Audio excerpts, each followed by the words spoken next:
What a game. You know, I don't think the first 10 minutes was probably fun if you were watching on TV, but great atmosphere. Thought Stony Brook played tremendous. I thought they played terrific. Hats off to Coach Peichel and his kids for a great year and for really taking it to us for most of this game. But we did what we do. You know, we find ways to win games. We stayed the course. You know, we had some struggles. We went to the zone in the second half. We played more zone in the second half tonight than I think we have in every conference game combined. We were trying to keep the ball out of Warney's hands. That was the biggest reason for us to go zone. And, you know, we just made plays down the stretch. And I don't think we could have drawn up a more fitting ending than for the ball to end up in Peter Hooley's hands, for him to let it go, and for Sue to jump out and slam dunk it through the hoop for us. And, you know, once I saw it was in Peter's hands and once I saw it come out of his hands, I knew it was going in. And as soon as I saw it was going in, I just wanted to find out how much time was left on the clock. And when I saw there was none, I got blindsided by Ray Sanders. And, you know, he is from Alabama, so he hit me with one of those roll tides. And I think I have 3 broken ribs right now. But just, you know, resilient group. Dealt with adversity all year long. Proud of this group. And, you know, I do feel bad for Stony Brook because I thought they played well. And they're well coached. And, you know, but this team had 2 goals. Win the regular season, win the conference tournament championship. They achieved those 2 goals. So well done, guys. You guys are making plays down the stretch. They were missing free throws, had a big turnover. Last 2 tournament games, you guys beat them in close games, very similar to this. How much do you think that comes into play, the way you guys have been able to succeed in these moments and they've kind of fallen short against you? You know, I think it just gives us confidence to know that we're never out of the game.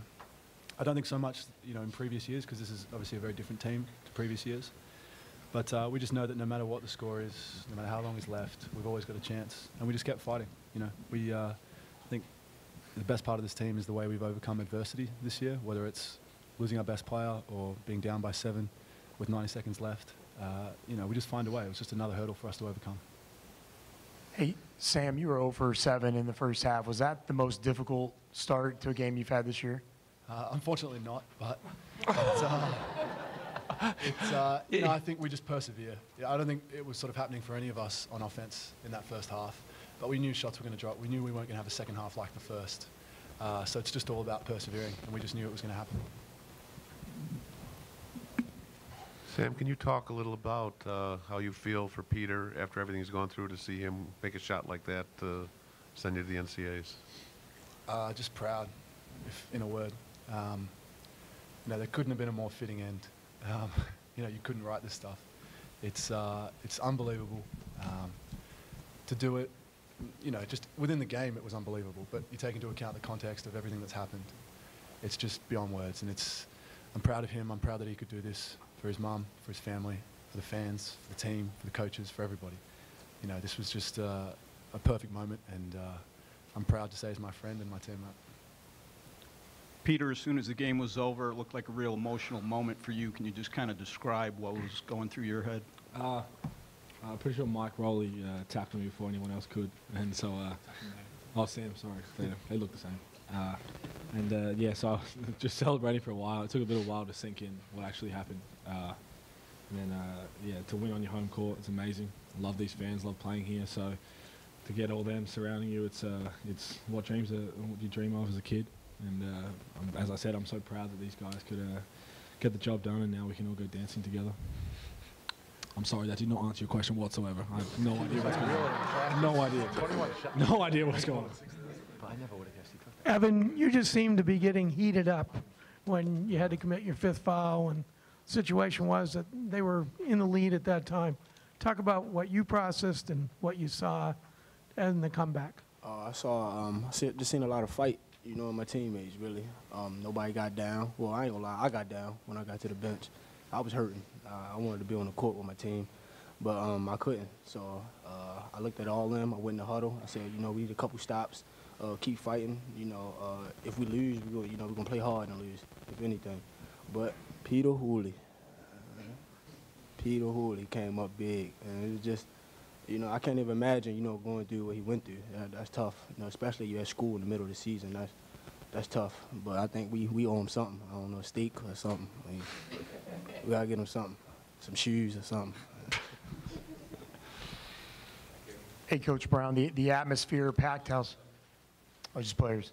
Guys, the atmosphere of the packed house, can you just talk about the community and how they showed up today and what it means to you that you're giving this area third NCAA appearance in a row?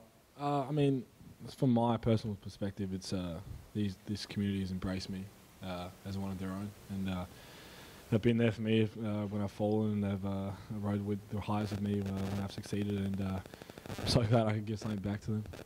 I've said before throughout this season that if there was a way I could thank them all individually, then I wish I could. So hopefully that does it. So yeah, it's and to play in front of all those fans. We watched a clip of the 2006 game last night, and it is just noise, but it's pretty loud and it's pretty daunting. But when you've got most of the crowd purple, it's a great feeling. No problem. Coach, you talked about feeling bad for Stony Brook. 3 straight years now, you guys have come down basically to the final minutes. The plays all going your way. I mean, what has it been like to see your guys succeed in these moments, but how tough also just, obviously what a good team that you guys have been going against? I'm a Long Islander. I grew up playing in Pritchard Gym. You could sneak in there anytime. They had 3 courts going before they renovated it. I played pickup there anytime it was cold growing up. My high school biology teacher was the head coach at Stony Brook when they were Division III, Joe Castiglione. I think Steve's done a great job building that program. A lot of respect for Steve. He's a class act. He's got a good team. He's got the most dominant player in this league. And it comes down to possessions. Our guys believe they're going to win. Now, we've been fortunate. In 5 of these games, we've won all 5. So I think it's a little easier to sell our guys on we're going to win. And I'm not going to lie to you. I did tell our guys, hang around. Hang around.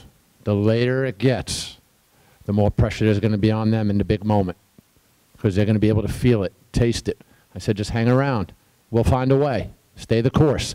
One of the biggest things we talked about was don't waver from what we've done as a team for the 18 conference games that we've played, and don't waver as an individual player from what you've done for those 18 games. I thought we wavered a little bit tonight, but Stony Brook did a great job.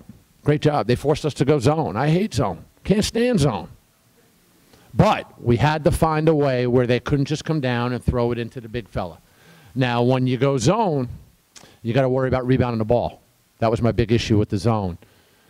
We talked about before, we thought we were going to score a lot more than 51 points. So if you would have told me before the game that Warney and McGrew had 43 points and the rest of them had 7, I would have been like, yes. Yes.